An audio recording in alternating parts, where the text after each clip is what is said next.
So you're thinking about joining the Air Force, but maybe you heard a few things that you're a little unsure of.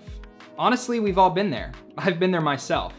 But what I realized is that like most things, you never really get the full picture until you're actually in yourself. But don't worry, because today I'm going to discuss a few of those common Air Force rumors you may have heard to hopefully give you a better understanding of what you'll be getting yourself into if you join. So get ready, because these are my top 5 Air Force misconceptions.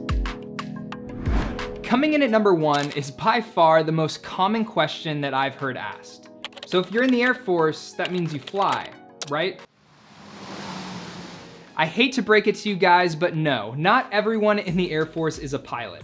In fact, pilots make up a very small percentage of the Air Force as a whole, and there are actually over 200 different career fields you can go into, all of which contribute in their own unique way to the mission. Now, I do want to mention that just because you're not a pilot in the Air Force does not mean that you're not still a part of the Air Force. Just because you're not in the band doesn't mean you're not in the band.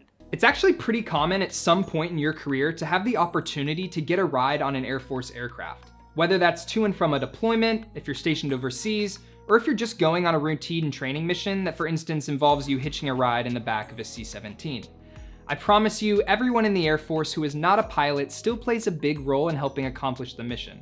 However, if being a pilot is something you're interested in doing, I made a whole video discussing how you can do that, which you can check out right here.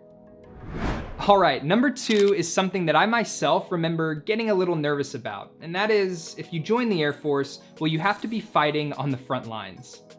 So here's the deal. If you join the Air Force, no, you're not going to be in combat 24/7. In fact, as things currently stand, the vast majority of those serving in the Air Force will likely never see the type of combat you might be thinking of in terms of bullets flying and bombs going off all around you. However, like I said earlier, just because you're not fighting on the front lines doesn't mean you aren't impacting the mission. Every job, every unit, every person matters. And in the Air Force, we like to say it's one fight, one team. Now, real quick, I want to mention deployments, because if you join the Air Force, you'll likely have the opportunity to deploy at some point. Now, if you're wondering what a deployment is, it's typically a 6-month assignment to an overseas location or combat zone.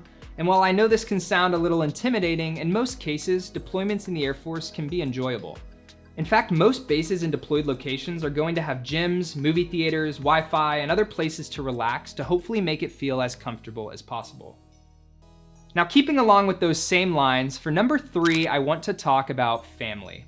And specifically the misconception that you aren't allowed to take your spouse or your kids if you're stationed overseas. Now, to answer this question, we need to be clear on the differences between a deployment and an overseas assignment. As I mentioned before, a deployment is about a 6-month rotation, whereas an overseas assignment typically lasts a period of 2 to 3 years or even more in countries like Germany, Italy, Japan, or South Korea. So when we're talking about deployments, generally speaking, they are unaccompanied tours, meaning no family. However, for overseas assignments of more than a year, your family will be allowed to come with you. In fact, in the Air Force, there are thousands of service members stationed overseas, many of them with families of their own, enjoying the experiences and cultures right alongside them. All right, moving on to number 4. Let's talk about boot camp, or as we like to call it in the Air Force, basic training. I get asked all the time about how hard basic training is, and I feel like a lot of people out there are convinced that it is designed to make you fail. This is simply not true. First off, basic training is not like the movies make it out to be, where you're going to be on your face with a drill instructor screaming profanities at you all the time. Why, you little maggot! You make me want to vomit! I mean, I don't know, maybe it was once like that or something, but today the Air Force as a whole is very professional, and that extends right down to basic training. Hazing is strictly prohibited, your drill instructors are not trying to fail you, and the Air Force understands that most people entering into the service are not going to be physically or even mentally prepared. Now, yes, there are schools in the military that are extremely difficult to pass, such as those going into the special tactics field, but in general, basic training is all about taking an individual from a civilian to a service member in just over 8 weeks. Yes, it is tough. Yes, it is challenging, but just like the hundreds of thousands of airmen who have made it through in the past, I'm confident that anyone with the right mindset can make it through. All right, last but not least, coming in at number 5 is career fields, and whether or not you get to choose the job you go into when you're joining the Air Force. So the answer to this one is, well, it depends. Both on the officer side and the enlisted side, you'll absolutely get to put your preferences down for what you want to do. But at the same time, it really all boils down to 2 things. There must be an available opening for the job, and you must also be qualified for the job.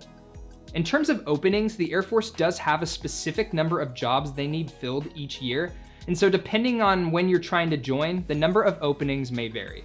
Now, you'll also need to qualify for the job and meet the specific requirements. Each career field is different, and the physical requirements, medical requirements, security clearances, and test scores needed will vary. So, what do I recommend? Well, try and set yourself up for success. If you're enlisting, work with your recruiter. Establish a good relationship with them, let them know what you're interested in. And of course, study hard for the ASVAB, which is the test you'll take before entering that helps determine which career fields you're eligible for. Now on the officer side, whether you plan on going to a civilian college, doing ROTC, or going to the Air Force Academy, the better you perform throughout your 4 years, the better chance you'll have at getting that career field you want. As I like to say, a good work ethic is the key to success, and it's always a good idea to put yourself in the best position possible. So that's it, guys. Those are my top 5 Air Force misconceptions. I hope I was able to answer some of the questions you had, and if you have anything else you're still curious about, feel free to drop a comment below.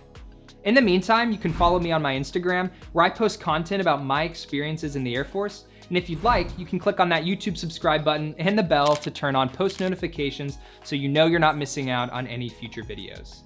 That's it from me. I'll catch you guys next time.